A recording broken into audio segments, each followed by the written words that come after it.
Hey everybody, welcome back to Tech Odyssey.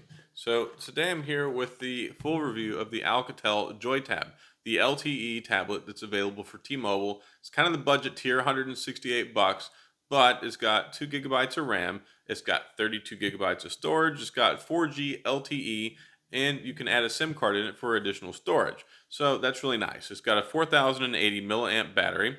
And then you can also use the IR blaster to control your TV. So it's a nice little thing that they've got in there going for it as well.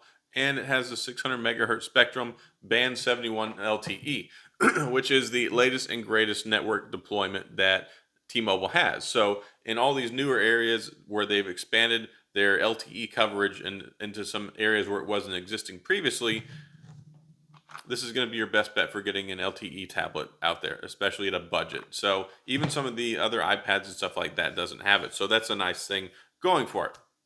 Now it has an 8-inch screen on it with a HD resolution. So what that means is it's not full HD, it's just HD. So it's 720p. Actually, the resolution on it is 1280 by 800. So it's just slightly higher than 720p. It's kind of in the iPhone 8 range. So if you're familiar with the iPhone XR or 10R, whatever you want to call it, the iPhone 11 or the iPhone 8, it has like an 820p display. So this is kind of in the same ballpark. Of course, it's on a larger screen, so it doesn't look as sharp, but you're still getting an HD resolution on an 8-inch screen. So it's got a lot of compelling things going for it.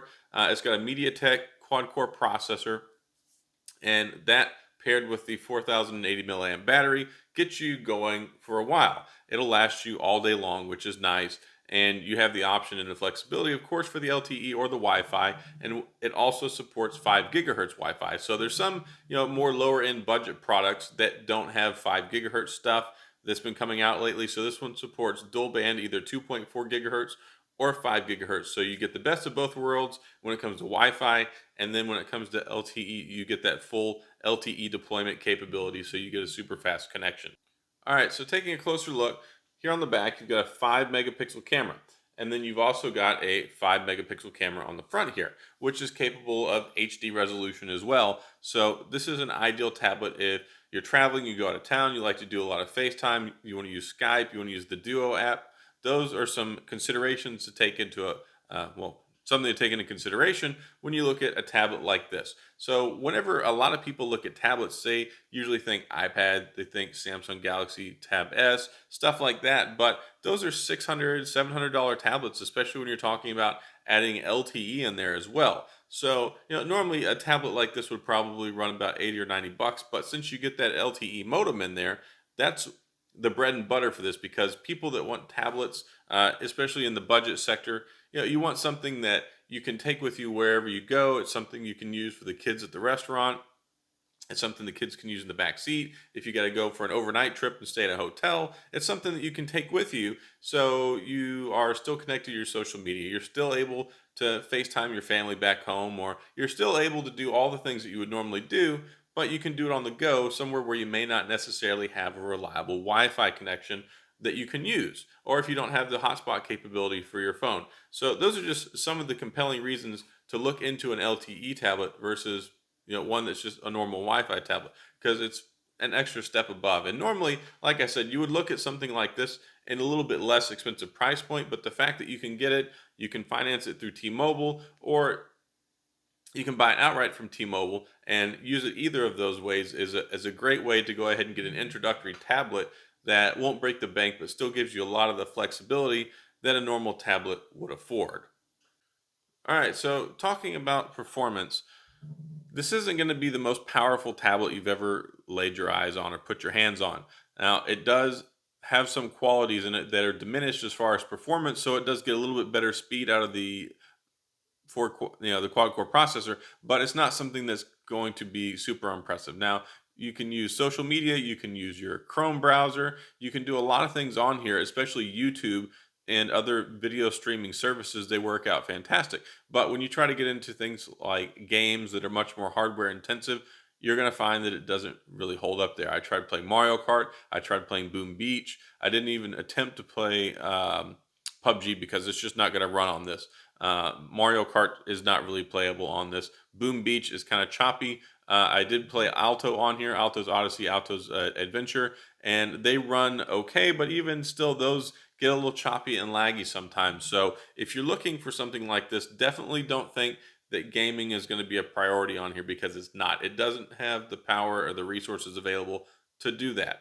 Now, if you want to use Instagram, you want to use Twitter, you want to use Reddit, you want to use Google Chrome, you want to use Netflix, all of those things work really, really well on here. And it's nice. It's got a nice, bright LCD panel on here. So you don't have to worry about it being dim or having to look really hard at it. You can look at it. It's got a very nice, pleasant, comfortable saturation on it. So it's good to look at.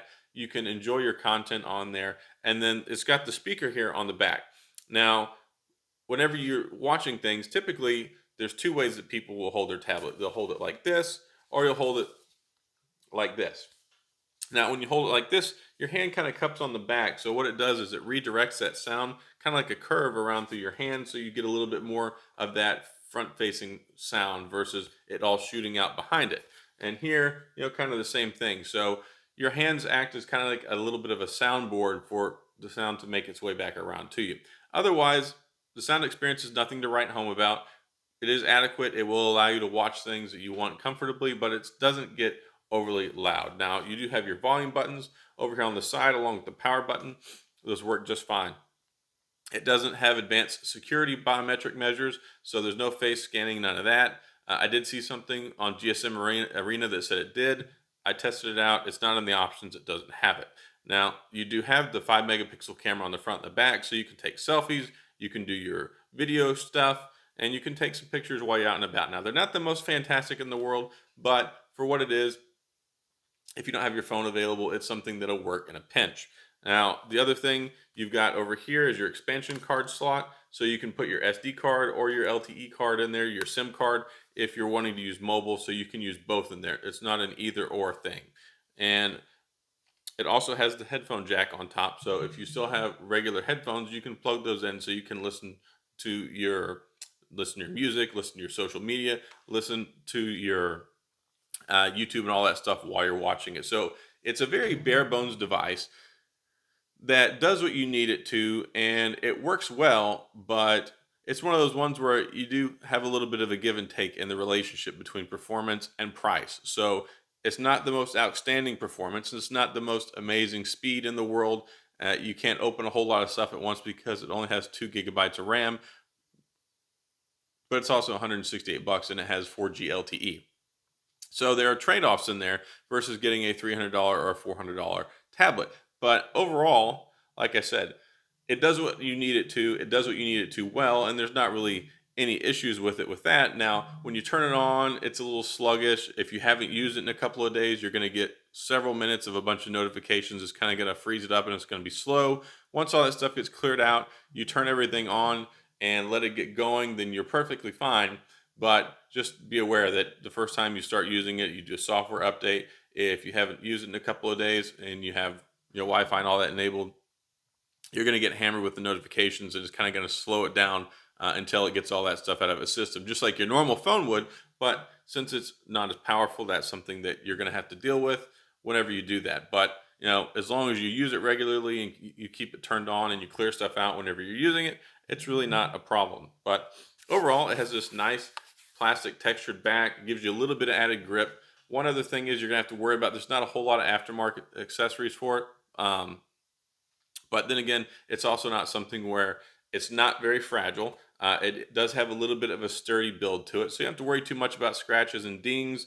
The screen, you can get a liquid screen protector. You can find a screen protector online for it. So, there's options so you can get things for it. But, being an Alcatel tablet versus being a Sony or a Samsung tablet or an Apple tablet, there's just as much out there on the market for it. But there are some things you can find on Amazon or eBay.